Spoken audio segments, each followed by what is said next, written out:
All right, welcome back. A 3-hour and 15-minute long marathon cabinet meeting led by President Trump, of course, just wrapped. It included more than 45 minutes of reporter questions and answers.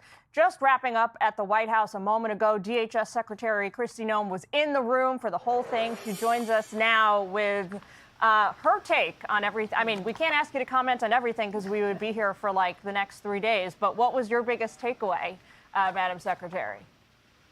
You know, the focus of the cabinet meeting was really about Labor Day and the fact that every one of President Trump's policies is benefiting Americans, that not only are they safer, is crime getting under control, are we deporting illegal criminals and bringing them to justice, but also the economy is getting better. People are making more in wages, that they're having the ability to provide for their families better. So the statistics were just astounding what President Trump has been able to deliver for just the American people and the average worker each and every day.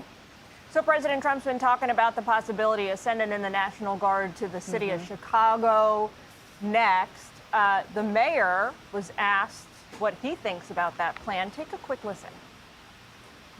They don't care about solutions to gun violence or homelessness or immigration. They just don't want to see it. They don't want our communities to be safer for all of us. They just want to play on people's fears and anxieties, to seize more power for themselves. That's the mayor talking about you, Madam Secretary, the president, and your colleagues in the cabinet. You know, during the cabinet meeting, the president spoke specifically about how low the approval ratings are for that mayor in the city of Chicago, that his own people don't support him or what he's saying because he cares only about politics. He doesn't care about their safety. So that's what I think is so remarkable about what's going on right now in this country with Democrats opposing crime prevention. They literally are fighting President Trump, who is just trying to keep their people safe. So President Trump reiterated today over and over again throughout the cabinet meeting that he will keep America safe, that he will continue to do what he needs to do in these cities that are overridden with criminals and terrorists and people who are harming the citizens that live there. He's going to go there and help them keep as safe as he possibly can, and he's going to do everything he can to fight these liberal, socialist, terrible leaders that are in these cities that are harming their individuals. A lot of folks in D.C. are, as you well know, not supportive of the deployment of the National Guard. But, Madam Secretary, even among Washingtonians who are supportive and appreciate the Guard's presence here, I have spoken to folks a lot of folks, candidly, who say they're not deployed in the right spots. They're going to the monuments, they're going to places that are perfectly safe. Meanwhile, you know, Ward 7 and 8 that are overrun by crime are still suffering. What do you say to that? Well, Jillian, this city is completely different than it was just 13 days ago. What President Trump has been absolutely remarkable, and he's not planning on going anywhere.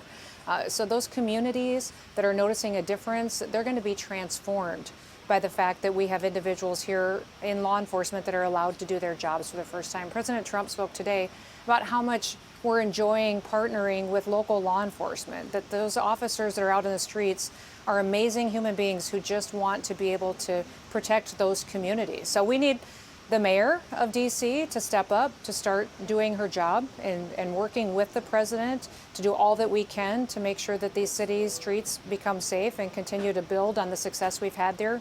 But also use that to go from city to city across this country and pressure these politicians to get on board with keeping their people safe.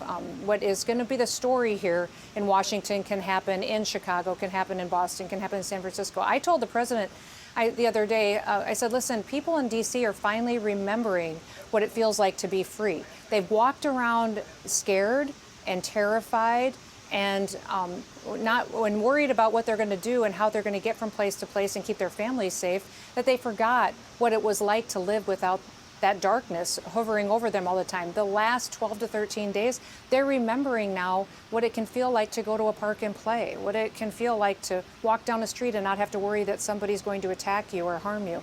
And so that feeling will be proliferated throughout this country as more and more of these communities become safer from President Trump's leadership. And before I let you go, what happens the day, the week, the month after the Guard leaves? And crime in the streets in Washington, D.C. kind of comes roaring back. What's the plan then? Well, President Trump has said that he's going to continue to use his emergency powers to do what he needs to do to keep people safe. But I think the people here will speak. The individuals that are in leadership positions in this city will start to listen to the families that live here and recognize that they need to make different decisions in the future. They need to start working with President Trump and working with all of us to make sure that these criminals are brought to justice and that their crimes are stopped. Overwhelmingly, the public is behind what President Trump is doing. And we're hoping that if these leaders can't get on board, then we need new leadership, and we'll make sure that we get them, because that's exactly what D.C. deserves. It's what every single citizen deserves in this country. Madam Secretary, want to be cognizant of your time. Thank you so much for stepping right out of that 3-hour-plus meeting to join us. It's wonderful to talk to you as always. Thank you. Have a wonderful day.